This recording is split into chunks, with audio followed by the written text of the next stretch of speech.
There's a social media meme that constantly circulates among rabbis at this time of year. It's a coffee mug perched on the rabbi's desk that reads, "Be careful of what you say.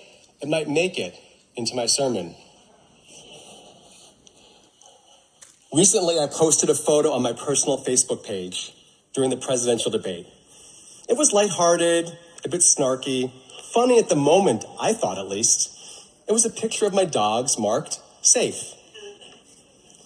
Now, most people click the like button, maybe not people here, but most people click the like button. But one person who's here today took offense and responded with a sarcastic and not terribly kind message directed at me. I was initially annoyed and a little peeved, but I took a deep breath. I reached out privately, and what began as an uncomfortable moment online became a valuable face-to-face conversation about what unites us and what divides us. We didn't change our minds, but we listened and tried to understand each other better. In today's heated and divisive climate, the kind of conversation I had with this person who took offense at my Facebook post is rare, but it's essential and even, dare I say, brave. On this holiest day of the year, part of our Cheshbon HaNefesh, our spiritual audit, asks us to reflect on our behavior, particularly our interactions with others, family, friends, colleagues, acquaintances. Were we kind or mean-spirited, generous or spiteful? Teshuvah calls on us to repair the damage we have done and return to the core values of respect, empathy, and compassion. Interpersonal conflict and division are not in short supply these days. It's pervasive in our world, our nation, even here in the sanctuary. Teshuvah, repentance and return, is a central theme of Yom Kippur, and we are called to do our teshuvah by returning to and affirming core Jewish values with a sense of humility, especially when we have drifted far away from them. Yom Kippur brings into sharp focus the central commandment of our V'ahavta l'reacha kamocha, love your neighbor as yourself. Now, it's hard to cultivate love for our neighbors sometimes when we disagree with them. It might be about the presidential candidates or how Israel is conducting the war against Hamas and Hezbollah. We may disagree about the state of our democracy, the health of our economy, the situation on the border, and more. Discord is unavoidable with our neighbors and beyond. It infects nearly every aspect of our lives, our social media, workplaces, social groups, and even family tables. How do we maintain empathy and respect for those who think differently? How can we share civil conversations when the topics are contentious, deeply emotional, and personal? How do we love our neighbors as ourselves? We begin at the beginning, Genesis chapter 1. When God was just about done creating the world, God had one more thing to create, human beings. And God made humans, B'Tselem Elohim, in the image of God. We love our neighbors as ourselves by recognizing that this person in front of us is created, B'Tselem Elohim, in the image of God. That recognition softens us and helps us see the holy in the other. It breeds empathy and understanding that help narrow the gaps between us, enabling us to be kinder and more respectful of one another. We need to draw close to one another. All of us here today share an appreciation for Jewish heritage, values, and rituals, whether we are Jewish or not. But many topics continue to divide us. This year especially, we may argue about the intractable conflict between Israel and Palestine or the policies of the Israeli government in their administering of the war in Gaza and now Lebanon. We rail against political extremism from the right and the left. How can we talk with those with whom we disagree, panim al panim, face to face, with respect and civility, rather than yelling over them? I look to Jewish tradition for guidance. I look for texts that offer examples of people engaging in difficult conversations across ideological divides. For example, I look to the ancient yeshivot, the learning academies of Hillel and Shammai that flourished 2,000 years ago. They interpreted Jewish law differently and were almost always at odds. Yet Hillel's opinion usually prevailed, not because he was smarter, but because he was humble and respectful. Hillel sought to understand the mindset of his ideological adversary. Before presenting his insights to his students, he would teach Shammai's views, first with respect and conviction.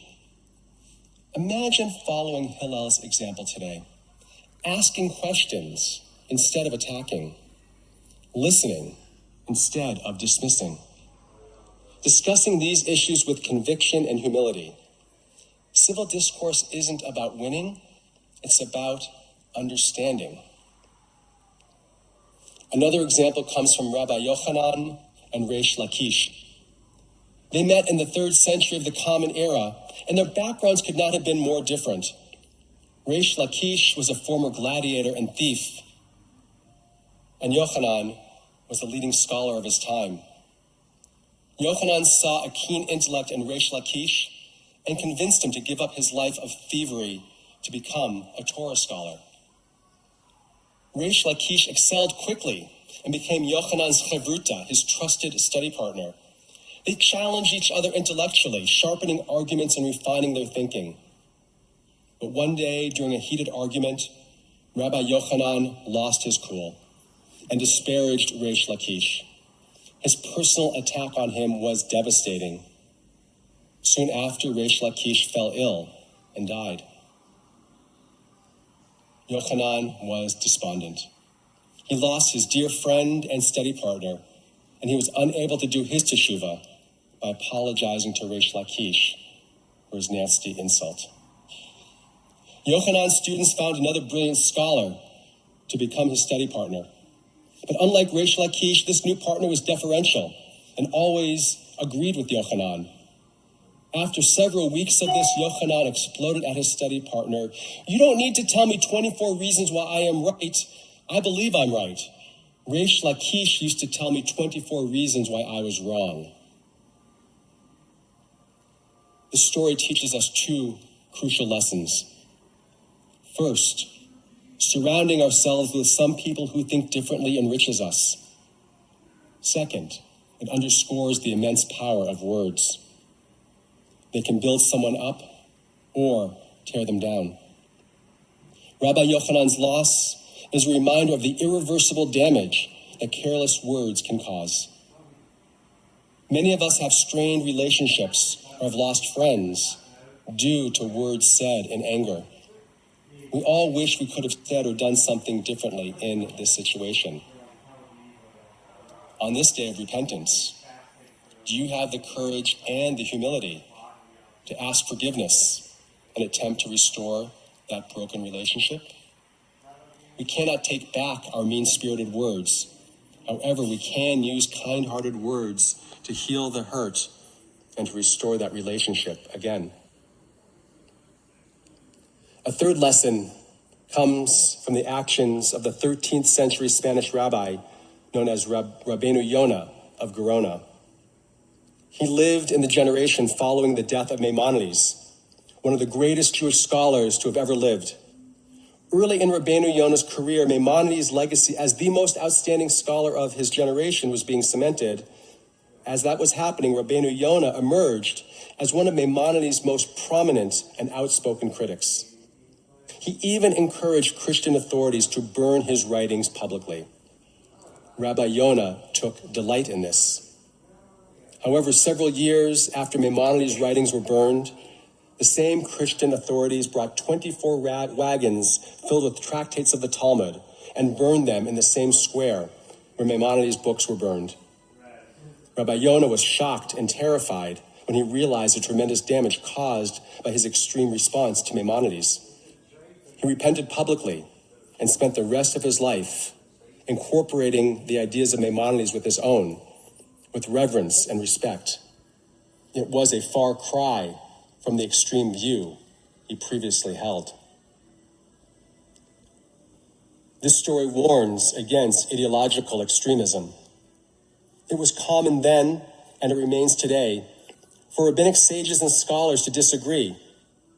Rabbeinu Yonah had every right to take different positions from Maimonides, just as Hillel did with Shammai and Yochanan with Reish Lakish.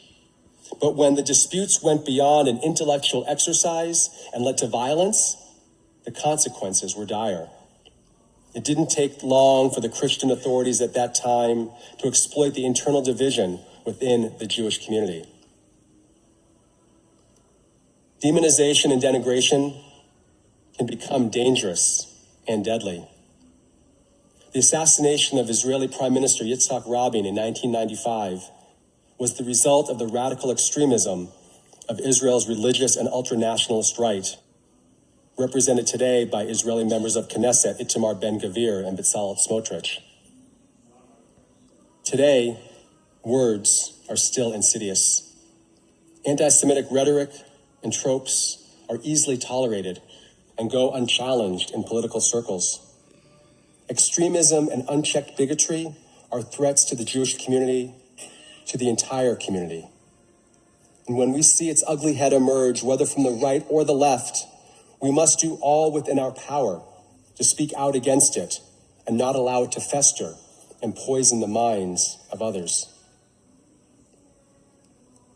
Keeping the lessons of Hillel and Shammai, Yochanan and Reish Lakish, and Rabbeinu Yonah in mind, let us consider how we use our words.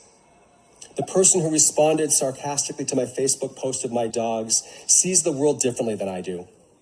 But we still had a productive conversation. We care deeply about our Jewish community at Shir Me and beyond. We worry about the scourge of anti-Semitism. We love Israel deeply and pray fervently for peace and the return of the hostages and the end of hostilities. We agree on this and much more, even though we express it differently and we look at our solutions differently. If our only interaction had been online, that hurt may have lingered.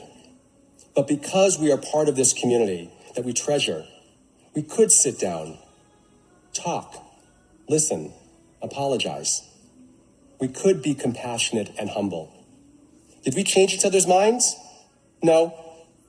But we changed how we relate to each other, with empathy and understanding, if not agreement. When was the last time you had a serious conversation with someone who thinks differently than you? These conversations are in short supply, but essential for helping us better understand them. Imagine how enriching it would be to have more civil conversations with those who see the world differently. Imagine arguing well with ideas rather than insults, sharpening mutual understanding, and ending the argument not with an insult, but with a warm embrace. An enduring lesson from these stories is simple. Seek to understand the other side. Ask good questions like, what life experiences have shaped your views? Be curious. Don't let disagreements devolve into personal attacks. Remember that the goal is to find some common ground. Being close to someone who thinks differently expands our understanding. Remember that words are powerful. As the rabbinic lesson teaches, words are like arrows. They cannot be taken back once released. Our words can heal or harm. They can build or destroy. Rabbi Yochanan's story reminds us of the relationships we risk losing when we let our emotions take control. Yom Kippur offers powerful lessons about sacred communication. First, it teaches the importance of teshuvah, returning, apologizing, and repairing the damage our words cause. This day calls on us to reflect on the times we have spoken harshly, shut down conversations, and failed to listen. Second, Yom Kippur teaches us the power of forgiveness. We must forgive those who have hurt us with their words and ask forgiveness from those whom we have hurt. It's not about excusing harmful behavior. Forgiveness is about letting go of resentment to move forward in peace. Finally, Yom Kippur reminds us that we are all part of a larger whole. The long series of Vidui, the communal confession, speaks in the plural. We have sinned, we have transgressed. Our failings are not only individual, they are communal. Similarly, our divisive conversations affect not just ourselves, but the entire Jewish community. Difficult conversations will continue in the weeks ahead. God willing, the rhetoric will soften following the election. Let us commit to more compassionate dialogue built on respect, empathy, and humility. May we work to heal divisiveness starting in our community and strive to make a world of peace, of love, and of understanding. Ken Yehi Ratzon, may it be God's will.